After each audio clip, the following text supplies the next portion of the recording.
임하시기를 바라겠습니다. 특별히 어버이 분들에게 하나님의 은총이 임하시기를 축원드립니다. 아멘.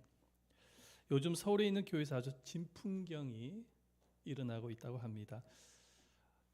이 어버이날만 되면은 이 교회들마다 노인들이 오면은 노인들에게 몇천 원씩 이렇게 용돈을 주는 교회가 많이 생기고 있다라는 것입니다.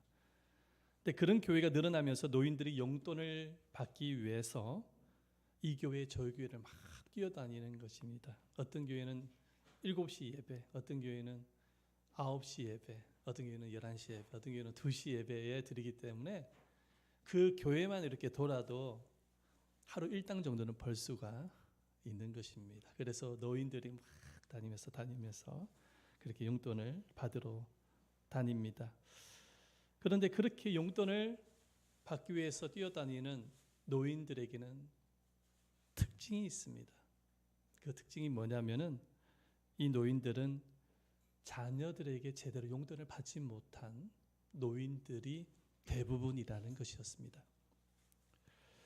그래서 이 교회 저 교회를 다니면서 용돈을 벌기 위해서 다니는 것이죠. 혹시 이 자리에 앉아 계신 우리 어버이 우리 성도님들 가운데서 해당되는 성도님들이 계실지 모르겠습니다. 용돈을 받기 위해서 다니시는 분이 계실지 모르겠습니다. 이 어버이날이 되면 용돈은커녕 연락 한 통 하지 않는 자녀들이 있습니다. 어떻게 보면 불효자라고 이야기할 수밖에 없죠. 누가 이런 말을 하였습니다. 10대는 샘플, 20대는 신상품, 30대는 정품, 40대는 명품, 50대는 세일품, 60대는 2월 상품, 70대는 창고 대매출, 80대는 폐기 처분이라는 말을 합니다. 이 자녀들이 부모님을 폐기 처분으로 수준으로 생각하는 자녀들도 있다라는 것입니다. 정말 자기가 필요할 때는 부모님들한테 등골 다 빼먹으면서 이제 부모님들이 나이가 들고 힘이 빠지게 되니까 폐기 처분으로 생각을 하는 거예요. 귀찮다라는 거예요. 이 부모님 모시는 것도 귀찮고 부모님에게 관심 보이는 것도 귀찮다라는 것입니다. 용돈은커녕 연락 한 통 하지 않습니다. 어버이날에 연락 한 통을 하지 않아요. 그러다 보니까는 이 부모님들이 어떻게 보냅니까? 단칸방에서 그 좁은 방에서 고독하게 시간을 보내다가 고독사로 돌아가시는 분이 얼마나 많은지 모릅니다. TV에도 나왔어요. 고독사로 돌아가시는 어르신들. 여러분, 부모님이 용돈이 필요합니다. 부모님이 용돈이 필요해요. 노인들이 무슨 용돈이 필요하나 이렇게 생각할지 모르겠지만 필요합니다. 몸이 아프니까 병원도 가야 되고요. 손자들에게 선물에도 해줘야 되고요. 교회 가면 헌금도 해야 되고요. 어르신들을 만나려고 하면 화장품이라도 사야 되는 것입니다. 이 주름살이라도 이거 가리려면 화장을 해야 되죠. 치장을 해야 되지 않겠습니까? 어떻게 그 주름 이렇게 있는 얼굴 표정으로 만납니까? 화장품에도 사야죠. 그럼 뭐가 필요합니까? 돈이 있어야 됩니다. 돈이 필요한 것이죠, 어르신들.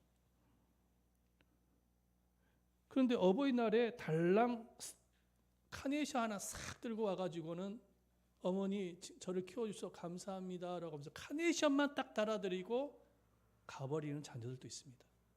아니 초등학생 정도 되면 이해가 됩니다만은 돈벌이를 하고 있는 사람들이 카네이션 하나 달랑 들고 와가지고 엄마의 가슴에 달아드리는 것으로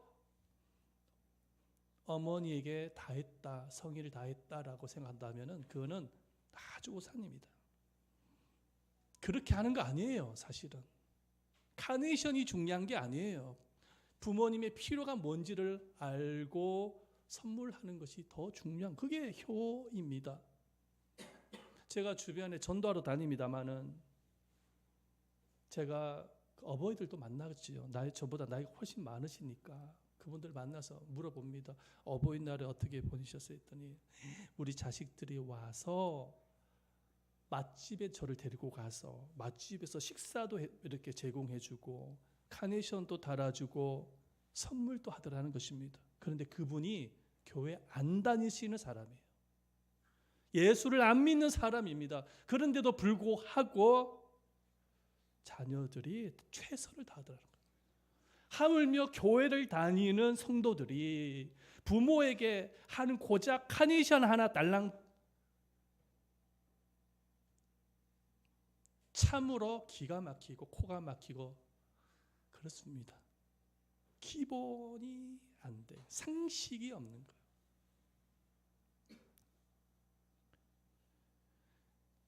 어르신들 한번 우리 부모님께 한번 여쭤보고 싶습니다. 이번 어버이날에 자식들한테 식사 대접 받았습니까? 선물 뭐 받으셨습니까? 제대로 된 선물 받으셨나요? 아니 용돈이라도 받으셨나요? 죄송한 말씀이지만 그렇게 하지 않는 자녀 불효자입니다. 저는 그렇게 과감하게 아직 제대로 기본이 안 돼 있는 겁니다. 오늘은 예수님의 효에 대해서 말씀을 드리고자 합니다. 예수님은 하나님의 아들이며 사람의 아들이십니다. 영적으로는 하나님 아버지가 아버지이시고 육적으로는 육적의 부모는 누굽니까? 요셉과 마리아입니다. 그런데 예수님은 하나님 아버지께 다 했어요. 효도한 아들이고 육신의 부모님에게도 효를 다한 자녀였습니다. 저는 이 두 가지를 나눠서 간략하게 여러분들에게 말씀을 좀 나누고자 합니다. 첫 번째, 예수님은 하늘 아버지께 효를 다한 자녀였습니다. 아들이었습니다. 예수님이 이 땅에 머무는 동안 줄곧 하나님 아버지의 뜻을 이룬 일에 공생애를 바쳤습니다. 하나님의 뜻이 무엇입니까? 복음을 전하는 것이었습니다. 그래서 말씀에 보면 마가복음 1장 38절 말씀을 보십시다. 이르시되 우리가 다른 마을로 가자. 거기서도 전도하리니 내가 이를 위하여 왔노라. 예수님은 하나님의 뜻이 무엇인지를 아셨어요. 자기를 통해서 복음이 전파되어지는 것이었어요. 예나 지금이나 지금 복음 전파하는 것이 쉽지가 않습니다. 오늘날로 말하면 우리나라 같은 경우에는 종교의 자유화가 있기 때문에 전도한다고 해서 누가 잡아가는 사람이 있거나 돌멩이 던지는 사람은 없지요. 그럼에도 불구하고 전도하는 것을 꺼리는 사람들이 많습니다. 왜냐하면 전도가 참 부담스럽고 힘들기 때문이죠. 그런데 2000년 전에 예수님의 당시에는 오히려 더 힘들었습니다. 전도하는 것이. 그때 당시에는 전도했다가는 붙잡혀갑니다. 핍박을 당해요. 돌멩이 맞습니다. 그럼에도 불구하고 예수님은 회당이나 광야에서나 장소 때를 가리지 아니하시고 복음을 전파했습니다. 목숨을 걸고 한 행위예요. 왜? 그 이유가 무엇입니까? 하나님의 뜻을 이행하기 위해서 하신 것입니다. 하나님의 뜻을 위해서 한 거예요. 또한 주님은 하나님 아버지께 순종을 다한 아들이었습니다. 얼마나 순종했습니까? 십자가에서 죽기까지 순종했습니다. 예수님도 십자가 죽을 만큼 피하고 싶으셨어요. 그래서 겟세마네 동산에서 기도하실 때 어떻게 기도합니까? 할만하시거든 이 자를 내게서 옮겨 주시옵소서. 이 십자가만큼은 피하게 하옵소서. 육신의 몸으로 오신 예수님도 피하고 싶으셨어요. 근데 기도가 바뀝니다. 어떻게 바뀝니까? 나의 원대로 하지 마옵시고 아버지의 원대로 하옵소서. 왜 그렇게 기도가 바뀌었을까요? 그 이유가 무엇이었을까요? 예수님은 하나님의 말씀에 순종하고 싶은 거예요. 자기의 뜻은 피하고 싶은데 하나님의 뜻은 그것이 아니었잖아요. 하나님의 뜻은 그리스도께서 아들이 사랑하는 독생자가 우리의 모든 죄를 짊어지고 십자가에서 죽는 것이었습니다. 우리를 죄와 사망으로부터 구원하기 위해서 기꺼이 아들을 바치는 것이 아버지의 뜻이었던 것이죠. 그 뜻에 순종하기 위해서 예수님이 하신 일은 무엇입니까? 바로 골고다 언덕으로 십자가를 지기 위해서 걸어가시는 것이었습니다. 그리고 당당히 십자가를 지심으로 하나님의 말씀에 순종한 참으로 훌륭한 효자였습니다. 두 번째, 예수님은 육신의 부모에게 효를 다했습니다. 예수님의 나이 30이 되기까지 예수님은 어머니를 잘 모셨습니다. 저 요즘으로 말할 것 같으면 예수님은 소년 가장이었습니다. 왜냐하면 아버지 요셉이 있었는데 아버지 요셉이 일찍 돌아가셨어요. 그 남은 사람은 어머니와 동생뿐이었습니다. 근데 30대가 되어졌을 때 말이죠.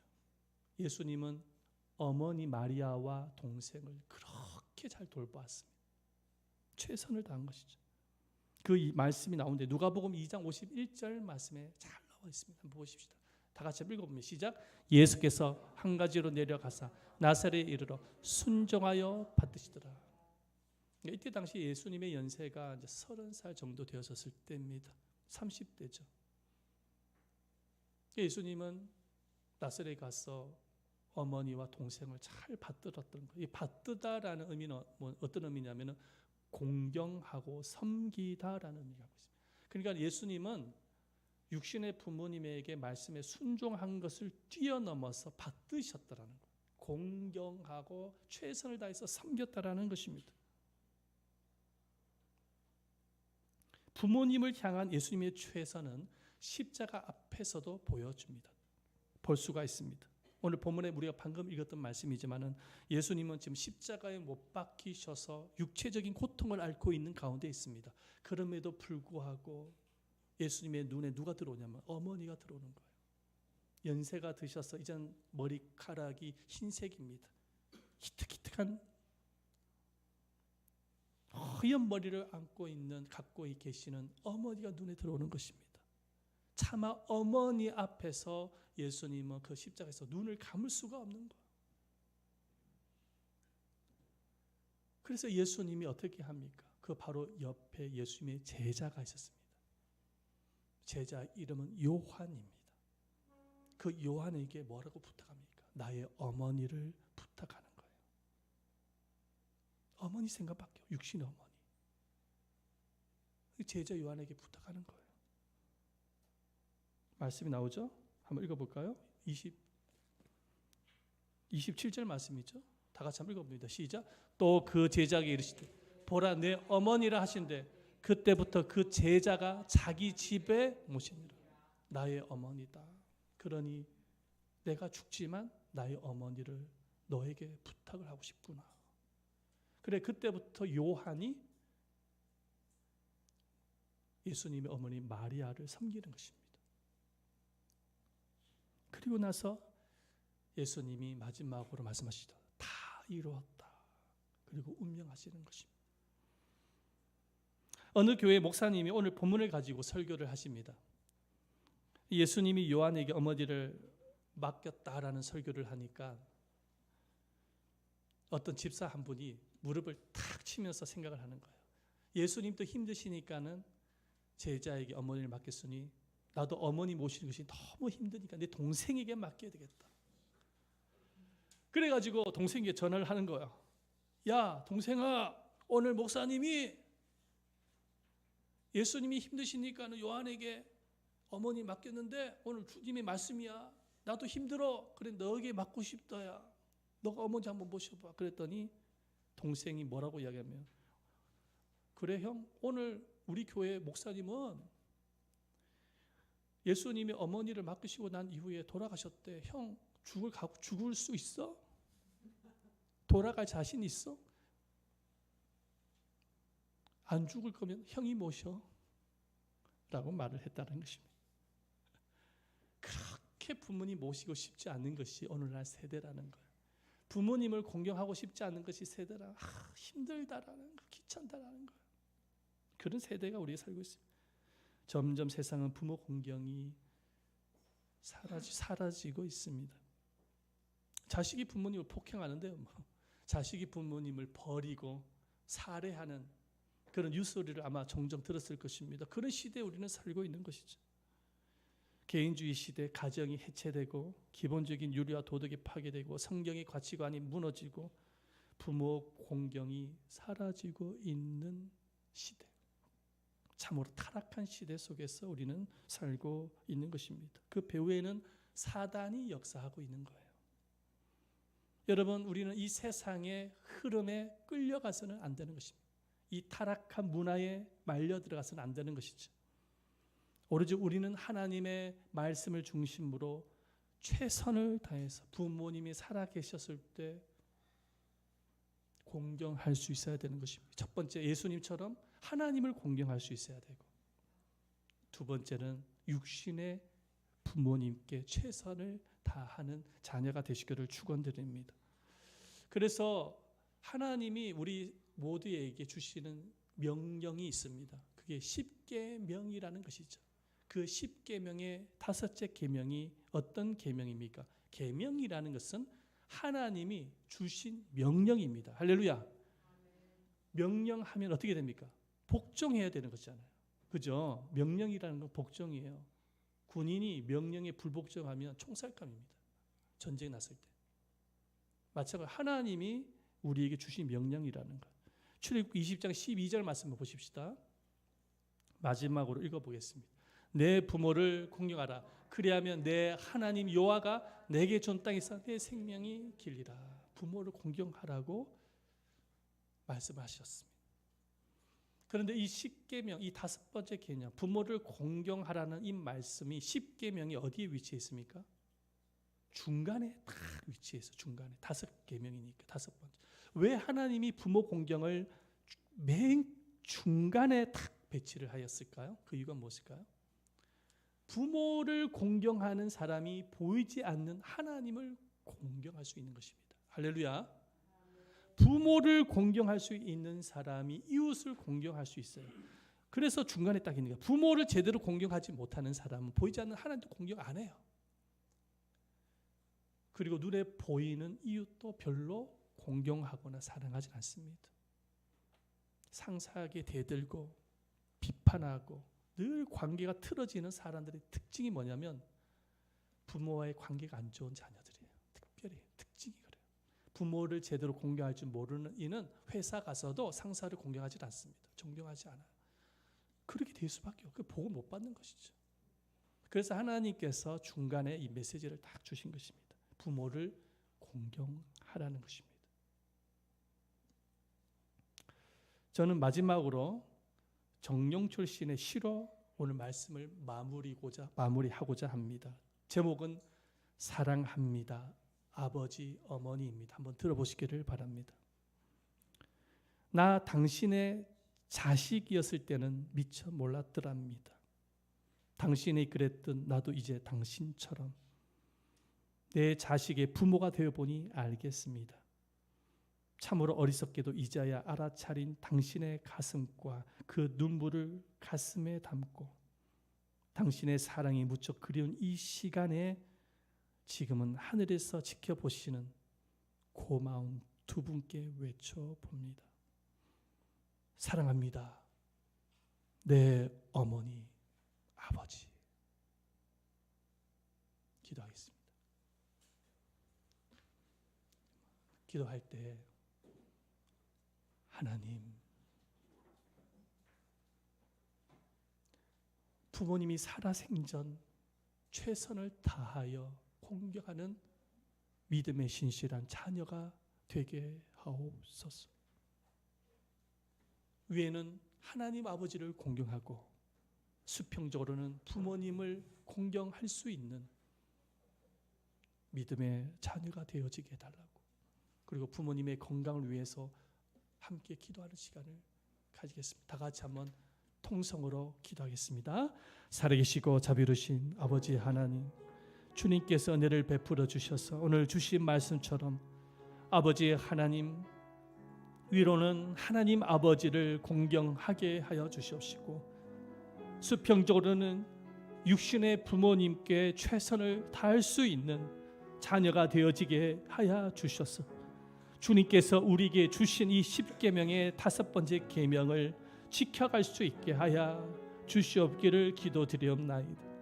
살아계신 아버지 하나님께 기도드립니다. 예수님은 위에는 하나님 아버지께 순종하고 육신의 부모님에게도 최선을 다했던 효였습니다. 살아계신 하나님, 우리가 예수님을 닮아서 살아생전 부모님께 효를 다할 수 있는 자녀가 되어질 수 있도록 거룩하신 하나님이 은혜를 베풀어 주시옵기를 기도드리옵나이다. 만군의 거룩하신 아버지 하나님께 기도드립니다. 은혜를 베풀어 주시옵기를 기도드리옵나이다. 우리 부모님의 건강을 지켜 주시옵시고